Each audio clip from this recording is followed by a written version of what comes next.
आज हम कक्षा 10 की प्रश्नावली 5 समांतर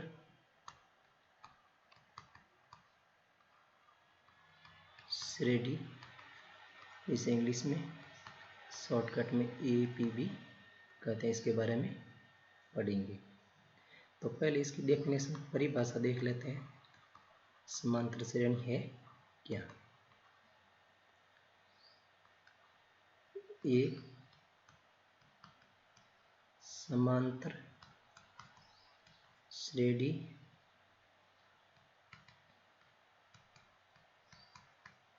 संख्याओं की एक ऐसी सूची है जिसमें प्रत्येक पद में एक निश्चित संख्या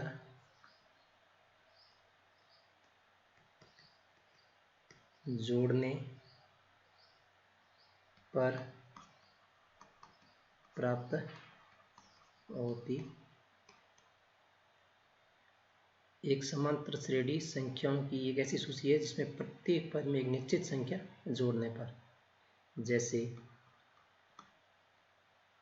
2, 4, 6, 8, 10 ये एक श्रेणी है।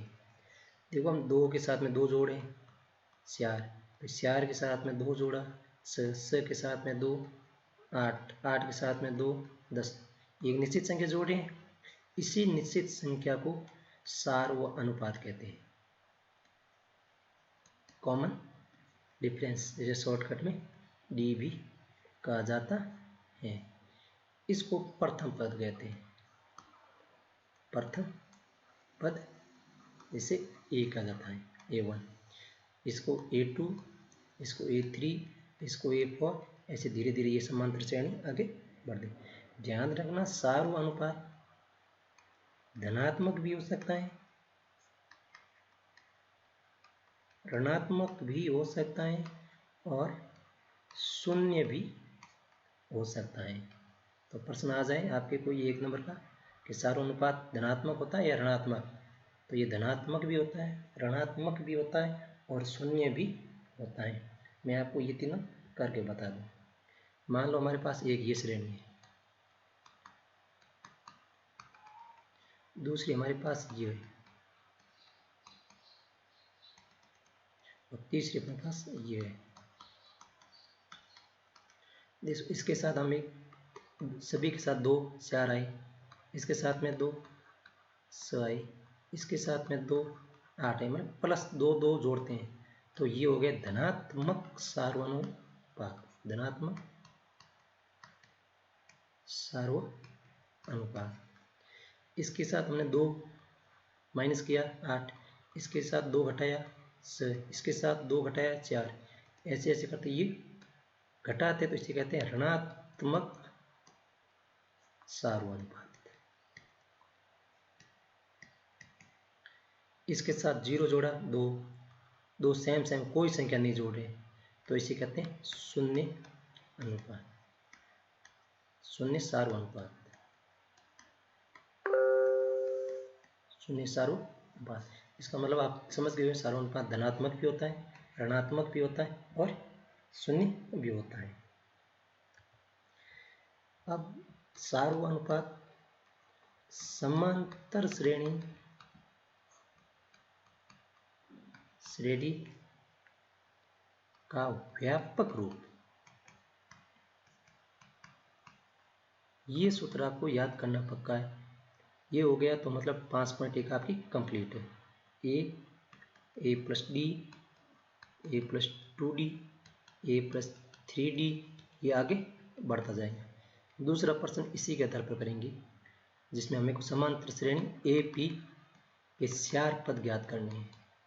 4 पद, ये A1, A2, A3 और A4 हमारे पास पहले क्वेश्चन में दिया हुआ है ए बराबर 10 और डी बराबर 10।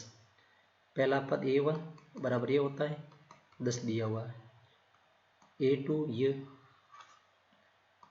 A प्लस डी, A3 बराबर A प्लस 2D और A4 बराबर A प्लस 3D। A हमारे पास 10 है और D भी हमारे पास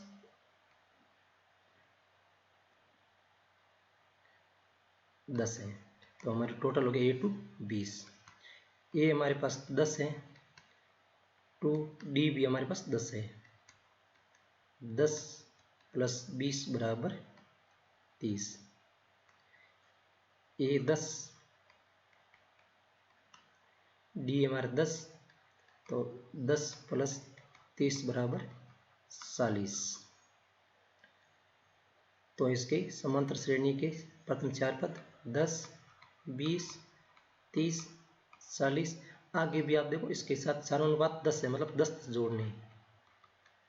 10 के साथ 10, 20, 30, 40, 50, 60, आप जितने भी आपको कहा उतना ज्ञात कर सकते हैं। ये चारों अनुपात धनात्मक था, ध्यान रखना। अब इसका सेकंड करते हैं।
इसका हम सेकंड क्वेश्चन, A बराबर 2 और D बराबर 0।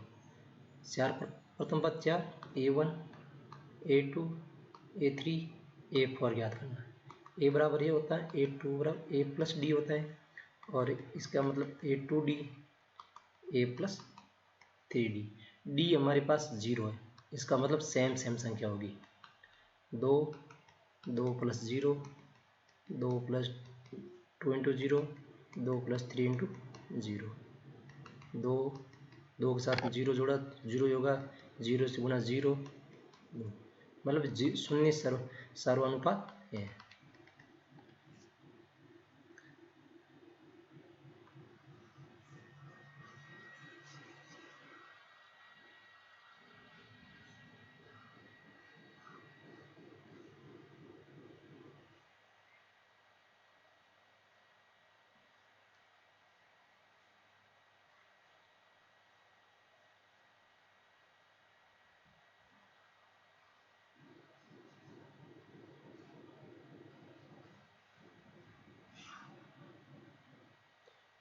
अब हम इसका ऋणात्मक वाला कर लेते हैं। A बराबर 4 और D बराबर -3। ये अब सेम स्टेप A2, A3 और A4। A plus D, A plus 2D, A plus 3D। A का मतलब 4, 4, D हमारे पास -3 है, तो -3, A 4 है, D का मान -3, 4 प्लस 3 और -3, 4 होगा, 4 में से 3 घटा 1, ये हो जाएगा 4 माइनस के 4, प्लस माइनस हमेशा माइनस होता है, तो 4 में से 6 गए माइनस के 2, 4 माइनस 9, 3 3 9 होते हैं, तो माइनस के 5। तो हमारे पास कौन से पद होंगे? 4, A -2 -5, ऐसे आगे चलते रहेंगे।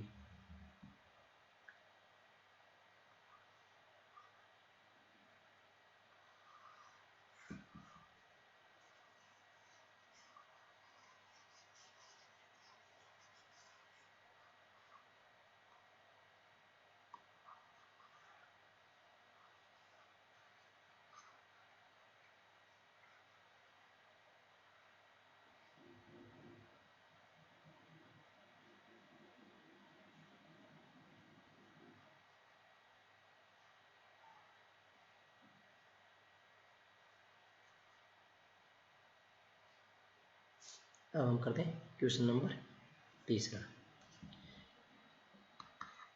-1 और -3 इस समांतर श्रेणी में हमें क्या ज्ञात करना है? प्रथम पद A1 और सारू अनुपात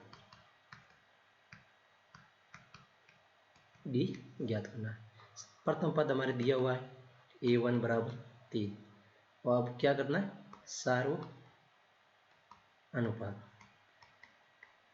ये A1 है, ये A2 है, ये A3 है और ये A4 है।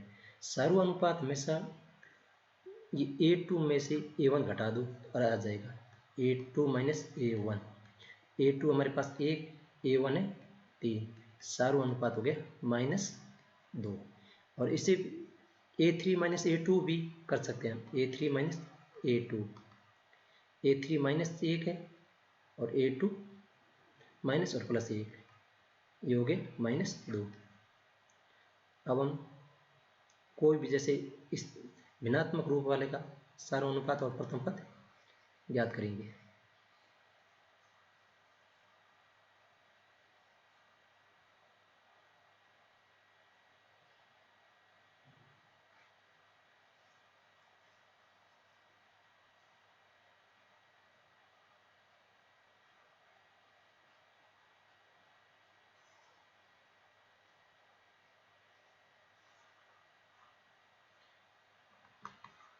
एक बटा 3, 5 बटा 3, 9 बटा 3 और 13 बटा 3, ये A1 है जो प्रथम पद हो गया।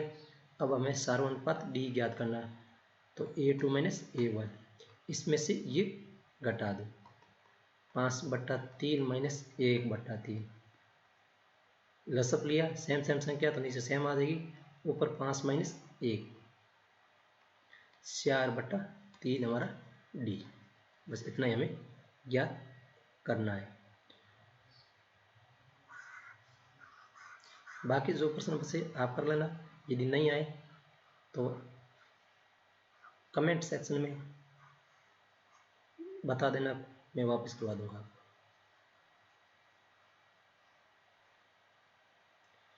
क्वेश्चन नंबर 14, इसमें आपको पता लगाना कौन सी समांतर श्रेणी है और कौन सी नहीं है। हम पहला 2, 4, 8 और 16। अब इसमें सारू श्रेणी वो होगी जिसमें सभी में सारू अनुपात D समान होना चाहिए। हम ज्ञात कर लेते हैं, A1 हमारे पास 2 है, A2 बराबर हमारे पास 4 है, A3 8 है और A4 16 है। तो हमें सारू अनुपात ज्ञात करने में मतलब पीछे वाले से आगे घटानी है, A2 माइनस A1 या A3 माइनस A2 या A4 माइनस A3। यदि इन तीनों का अंतर समान आया तो सारू समांतर श्रेणी है, अन्यथा नहीं। 4 में से 2, 2, 8 में से 4, 4 देखो, A2 4 और A1 2, उत्तर आई 2 प्लस के, A3 8 और A2 4, उत्तर है 4। इसका मतलब समान अंतर नहीं आ रहा। एक ये देख लेते हैं, 16 और 8, 8, इसका मतलब पहला समांतर श्रेणी नहीं है।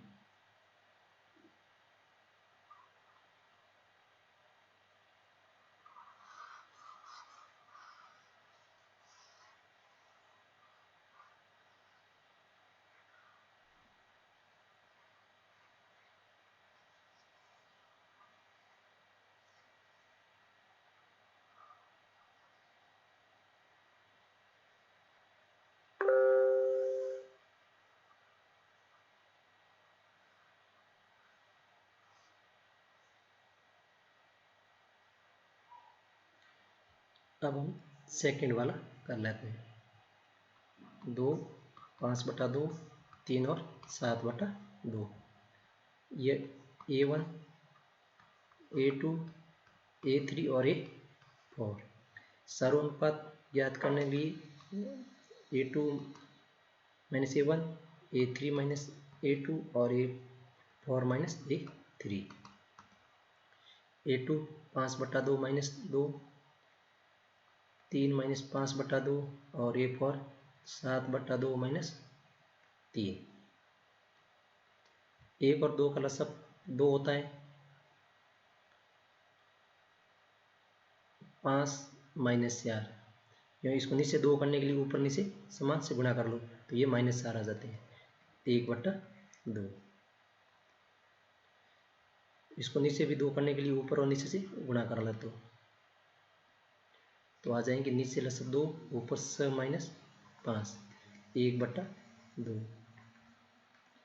इससे 2 से गुणा करोगे तो नीचे भी 2 आए, समान आए, लसअप 7 माइनस 1/2।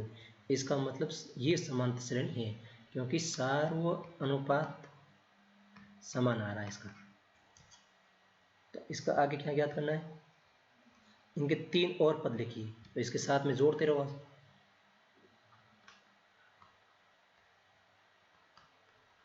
इसके अक्षर के मध्य अंतर 1/2 का है तो इसके साथ 7/2 के साथ एक और जोड़ दो, 1/2, 2, 7 और 1 8, 8 में का 2 का भाग 4, तो 4 के साथ में 1/2 जोड़ दो, 1 और 2 का लसअप 2, ये हो जाएंगे 8 + 1, 9/2। आप इसको वज्र गुणन भी कर सकते हैं, और 9/2 के साथ में हम 1/2, तो लसअप 2, 10, 10 में से 2 5। आज से 4 तक ही, बाकी अगले वीडियो कल।